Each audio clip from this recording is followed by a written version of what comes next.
এই হাদিসটা আপনার মাকে বলবেন, আপনার বোনকে বলবেন, আপনার মেয়েকে বলবেন, আপনার স্ত্রীকে বলবেন। এই হাদিসটা যদি কারো হৃদয়ের মধ্যে গেঁথে যেতে পারে, তার দ্বারা অন্যায় করা সম্ভব না। একটু এই কথাটা না বললে জাস্টিস হবে না। রাসূল সাল্লাল্লাহু আলাইহি ওয়াসাল্লাম মেরাজে গিয়েছিলেন, আপনারা জানেন। তিনি মেরাজের রাতে অনেক অলৌকিক জিনিস দেখেছেন, নবীদের সাথে সাক্ষাৎ করেছেন, ইভেন আল্লাহর সাথে কথা বলেছেন, আল্লাহর নূর দেখেছেন। এই সময় সবাই তাকে হাসি মুখে সম্বর্ধনা জানিয়েছিল। যার সাথেই দেখা হয়েছে তার সাথেই তিনি হাসি মুখে অভ্যর্থনা তাকে জানিয়েছে, আসসালামু আলাইকা আইয়ুহান নবী, সবাই বলেছে হাসি মুখে। একজন মালাক, একজন ফেরেশতা তাকে দেখে হাসেননি, একজন। আপনারা কি জানেন?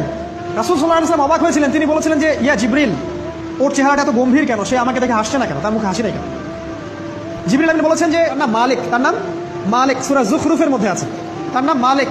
যেদিন থেকে আল্লাহ জাহান্নাম সৃষ্টি করেছেন, সেদিন থেকে তাকে জাহান্নামের দায়িত্ব দিয়েছেন, অর্থাৎ জাহান্নামের হেড অফ ডিপার্টমেন্ট, ইনচার্জ। সেদিন থেকে তার মুখের হাসি উঠে গেছে। আমরা দোয়া করি আমরা যেন তার সাক্ষাৎ না পাই। তার কাছে পারমিশন নিয়ে রাসূল সাল্লাল্লাহু আলাইহি ওয়াসাল্লাম জাহান্নামের দিকে তাকিয়েছিলেন, ভিতরে দেখেছেন কি আছে। তিনি পরে যা ব্যাখ্যা করেছেন তা হলো, আমি দেখলাম সেখানে খালি মেয়ে আর সেখানে খালি নারী আর নারী।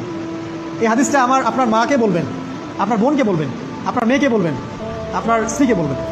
এই হাদিসটা যদি কারো হৃদয়ের মধ্যে গেঁথে যেতে পারে, তার দ্বারা অন্যায় করা সম্ভব না।